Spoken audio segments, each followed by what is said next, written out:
कचौड़ी हम बहुत प्रकार की बनाते हैं और आज मैं आपके साथ में मावा कचौड़ी की रेसिपी लेके आई हूँ। दोस्तों, ये कचौड़ी को मैंने आपको स्टेप बाय स्टेप और सारे टिप्स और ट्रिक्स के साथ में सिखाया है। अगर आपने वो स्टेप्स ध्यान से फॉलो किए तो आपकी मावा कचौड़ी भी बिल्कुल बाहर मिलती हुई मावा कचौड़ी की तरह तैयार होगी। और दोस्तों, अगर आपने इसे एक बार घर पे बनाया तो आप कभी भी मावा कचौड़ी बाहर से नहीं लाएंगे। ये इतनी टेस्टी बनती है।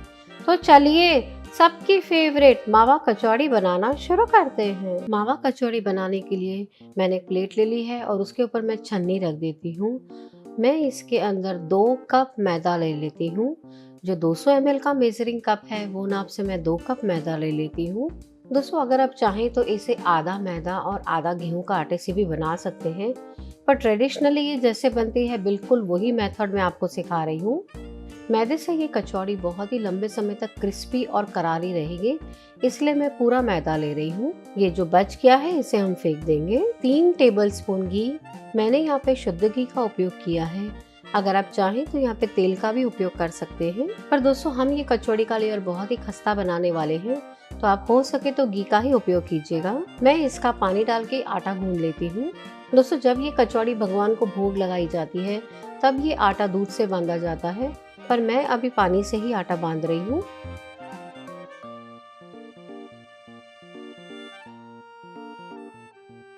ये आटे को अच्छे से मसल के तैयार करना है, जिससे ये काफी चिकना और बढ़िया तैयार होगा। जैसे हम रोटी के लिए आटा लगाते हैं उससे हमें थोड़ा सा सख्त आटा रखना है।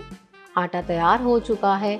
उसके ऊपर मैं 1 टेबलस्पून तेल डाल देती हूँ और इसे अच्छे से मसल लेंगे।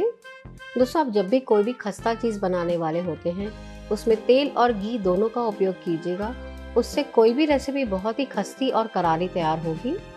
अब मैं इसे ढक के आधे घंटे के लिए रेस्ट दे देती हूँ। दोस्तों, जब भी आप कचौड़ी का आटा लगाएं तभी हमेशा उसे रेस्ट दीजिएगा, जिससे बहुत ही बढ़िया रिजल्ट मिलेगा।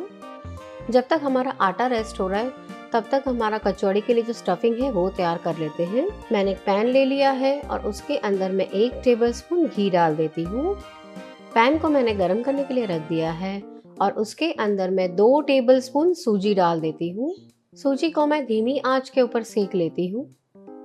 दोस्तों, मैं जो आपको कचौड़ी सिखाने वाली हूँ ये कचौड़ी 5 से 6 दिन बाहर बहुत ही अच्छी रहती है, और अगर आपने इसे फ्रीज में स्टोर किया तो ये करीबन 1 महीने तक बहुत ही बढ़िया रहेगी। सूजी को हमें धीमी आंच के ऊपर उसका रंग चेंज ना हो इस प्रकार से सेकना है। सूजी हल्की गुलाबी हो चुकी है। दोस्तों, बहुत ही बढ़िया खुशबू आ रही है सूजी सेकने की। अब मैं इसके अंदर 1 कप मावा डाल देती हूँ। मैंने 150 ग्राम मावा लिया था और उसको मैंने कद्दूकस कर लिया है। अब मैं सारी सामग्री को धीमी आंच के ऊपर सेक लेती हूँ।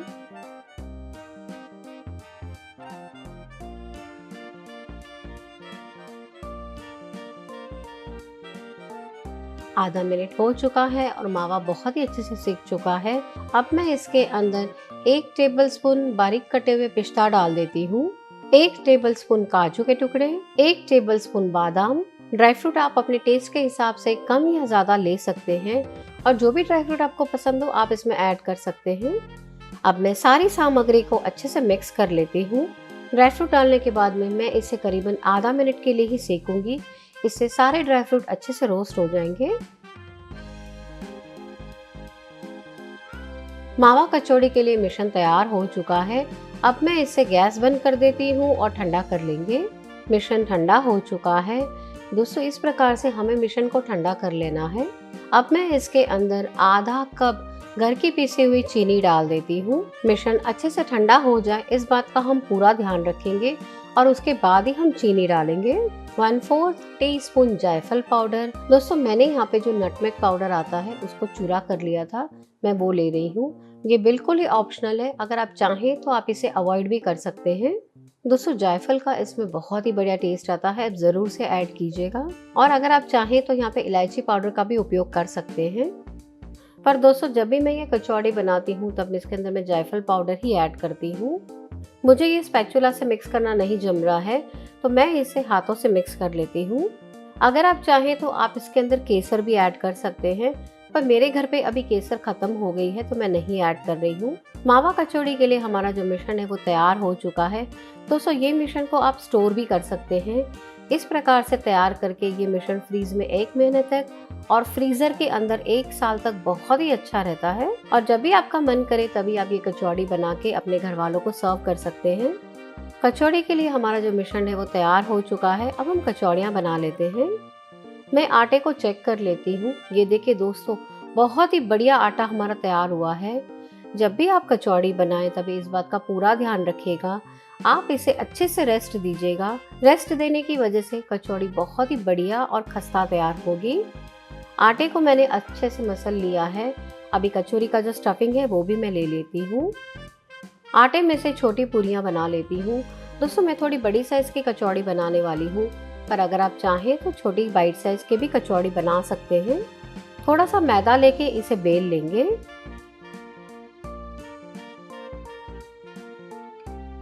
अभी जो कचौड़ी का स्टफिंग तैयार किया है वो मैं इस पे रख देती हूँ। दोस्तों, मैं थोड़ा अच्छी क्वांटिटी में स्टफिंग को रखूंगी, जिससे ये खाने में बहुत ही बढ़िया लगेंगे। कटोरी के अंदर मैं पानी ले लेती हूँ और जो हमने आटा बेला है उसके ऊपर मैं पानी लगा देती हूँ और इसे मैं बंद कर देती हूँ। पानी लगाने से हम इसे अच्छे से सिक्योर कर पाएंगे और जब भी इसे तलेंगे और तब ये तेल के अंदर बिल्कुल भी छूटेगी नहीं और बढ़िया तैयार होगी। ये देखिए फ्रेंड्स, हमें इस प्रकार से कचौड़ी को तैयार करना है। बिल्कुल इसी प्रकार से मैं सारी कचौड़ियाँ तैयार कर लेती हूँ।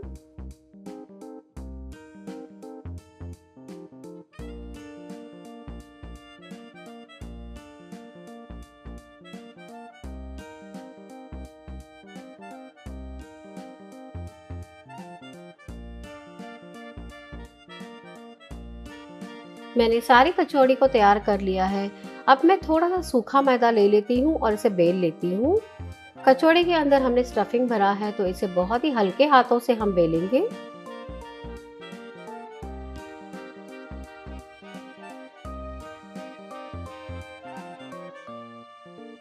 ये देखिए फ्रेंड्स, मैंने कचौड़ी बेल ली है। हमारी सारी कचौड़ियाँ तैयार हो चुकी हैं। अब हम इसे तल लेते हैं। मैंने 2 कप घी ले लिया है और उसके अंदर मैं आधा कप तेल डाल देती हूँ। दोस्तों, अगर आप चाहें तो इसे पूरा घी में भी तल सकते हैं, पर वो बहुत ही हैवी हो जाती है खाने के लिए। तो मैं हमेशा इस प्रकार से घी के अंदर थोड़ा सा तेल डाल देती हूँ, जिससे ये कचौड़ी जब भी आप खाएंगे तभी आपको बहुत ज़्यादा हैवी फील नहीं होगा। आप इसे अच्छे से खा पाएंगे।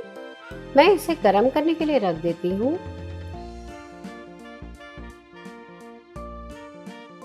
घी को हमें बहुत ज़्यादा गर्म नहीं करना है। मैं चेक कर लेती हूँ घी गर्म हुआ है कि नहीं। ये देखिए फ्रेंड्स, घी गर्म हो चुका है। अब मैं इसमें कचौड़ी डाल देती हूँ। दोस्तों, जब भी आप कचौड़ी तलें और आपको लगे कि घी बहुत ज़्यादा गर्म हो चुका है तो थोड़ी देर के लिए आप आंच को बंद कर दीजिएगा और जब घी का तापमान थोड़ा सा ठंडा हो जाए तब आप आंच को फिर से शुरू कर दीजिएगा। इस प्रकार ऑन और ऑफ करते हुए आप कचौड़ियों को तलिएगा। थोड़ा सा टेम्परेचर का ध्यान रखेंगे ना दोस्तों, तो हमारी कचौड़ी बहुत ही बढ़िया फूलेगी और क्रिस्पी तैयार होगी। और अगर तेज आंच पे इसे तल लिया तो बाहर से ये तो लाल हो जाएगी, लेकिन भीतर से वो थोड़ी कच्ची रहेगी। तो इसलिए हम तापमान का ध्यान रखते हुए इसे तलेंगे। कचौड़ी एक साइड से अच्छे से तल चुकी है। मैं इसे पलट लेती हूँ और दोस्तों, झारे की मदद से मैं ऊपर थोड़ा सा घी डाल देती हूँ।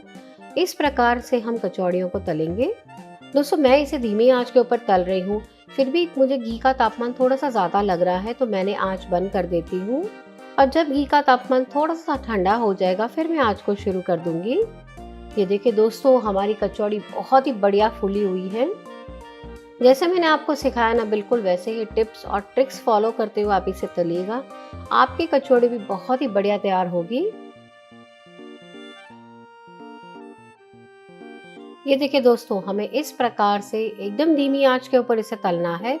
ये रेडी हो चुकी हैं। बिल्कुल इसी प्रकार से मैं सारी कचौड़ियाँ तल लेती हूँ।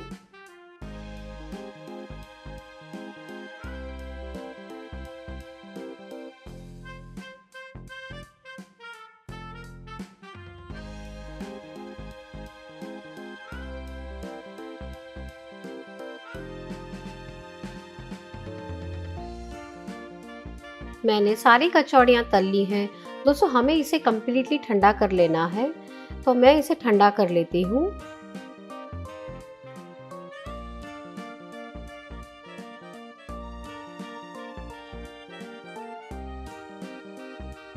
कचौड़ी के ऊपर मैं एक शक्कर का लेयर लगाने वाली हूँ, वो तैयार कर लेते हैं। मैंने एक बर्तन के अंदर 1 कप चीनी ले ली है। जो 200 ml का मेजरिंग कप है वो नाप से मैंने 1 कप चीनी ली है। उसके अंदर मैं आधा कप पानी डाल देती हूँ। चीनी से आधा हमें पानी लेना है। मैं इसे गैस के ऊपर गर्म करने के लिए रख देती हूँ। दोस्तों, हमें इसकी चाशनी बनानी है, तो मैं इसका तापमान एकदम धीमा रख रही हूँ। जब चीनी पिघल जाएगी तब मैं इसका तापमान मीडियम आंच के ऊपर कर दूंगी। बीच बीच में स्टर करते हुए मैं चीनी को पिघला लेती हूँ।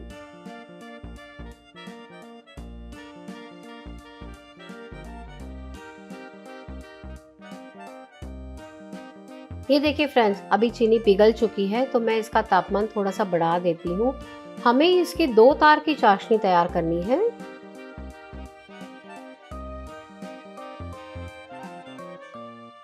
मैं चाशनी को चेक कर लेती हूँ। ये देखिए दोस्तों, आधा तारी होके ये चाशनी टूट रही है, तो मैं इसे और उबाल लेती हूँ।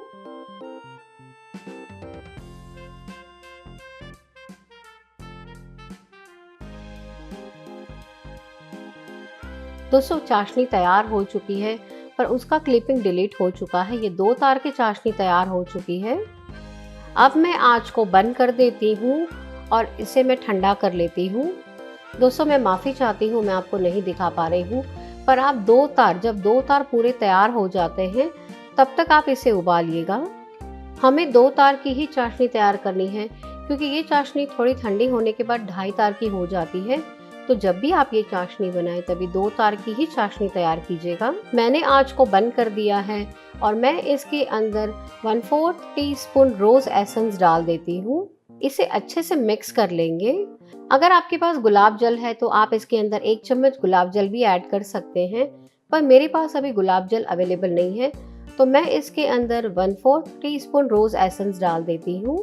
पर दोस्तों, रोज एसेंस भी ऑप्शनल है, अगर आपको नहीं पसंद तो आप इसे अवॉइड कर सकते हैं, पर मैं जब भी ये बनाती हूँ तभी मैं ऐड करती हूँ। चाशनी रेडी हो चुकी है। अब मैं इसे ठंडा कर लेती हूँ और फिर हम आगे की तैयारी करेंगे। दोस्तों, कचौड़ी और चाशनी दोनों एकदम ठंडे हो चुके हैं। अब मैं कचौड़ी को चाशनी के अंदर डिप कर लेती हूँ। अच्छी प्रकार से इसे चाशनी कोट कर लेंगे। मैं कचौड़ी को प्लेट के ऊपर रख देती हूँ। दोस्तों, जैसे मैं आपको वीडियो में दिखा रही हूँ, बिल्कुल उसी प्रकार से कचौड़ी के ऊपर आप अच्छे से चाशनी को कोट कीजिएगा। मैंने सारी कचौड़ी के ऊपर चाशनी कोट कर ली है। अब मैं इसे आधे घंटे के लिए सेट होने के लिए रख देती हूँ। आधा घंटा हो चुका है और चाशनी बहुत ही अच्छे से सेट हो चुकी है।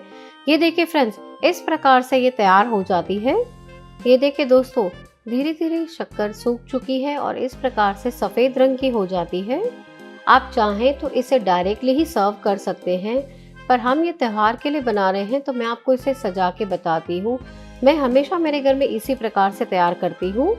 वरक लगा लेंगे, ये बिल्कुल ही ऑप्शनल है। अगर आप वरक नहीं खाते हैं तो आप बिल्कुल भी ना लगाइएगा।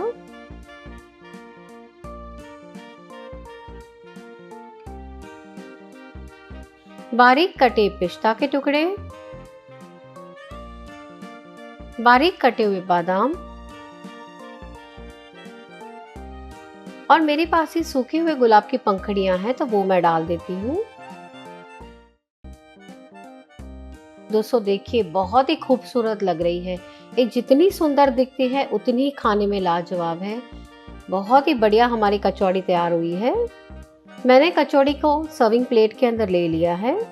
मैं आपको इसे तोड़ के बताती हूँ।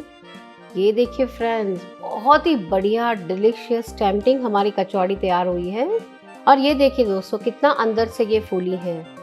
जैसे मैंने आपको तलने के लिए सारे टिप्स दिए हैं, बिल्कुल उसी प्रकार से आप इसे तलिएगा दोस्तों। आपके कचौड़ी भी बिल्कुल इसी प्रकार से बढ़िया तैयार मिलेंगी। दोस्तों, ये कचौड़ी 15 दिन बाहर बहुत ही अच्छी रहती है और अगर आप इसे स्टोर करना चाहते हैं तो ये फ्रीज के अंदर 1 महीने तक बहुत ही बढ़िया रहेगी। पर सच कहती हूँ, ये दोस्तों इतने दिन रहेगी नहीं, क्योंकि ये इतनी टेस्टी बनती है कि आप जैसे ही बनाएंगे ये फट से ख़त्म हो जाएगी। हमारी टेस्टी यम्मी डिलीशियस, जिसे देख के ही खाने की इच्छा हो जाए, वैसी मावा कचौरी बनके तैयार है। आप इस रेसिपी को बनाइए और अपने अनुभव मेरे साथ ज़रूर शेयर करिए। और इसी प्रकार की यूनिक रेसिपीज़ देखने के लिए चैनल को सब्सक्राइब करना ना भूलें।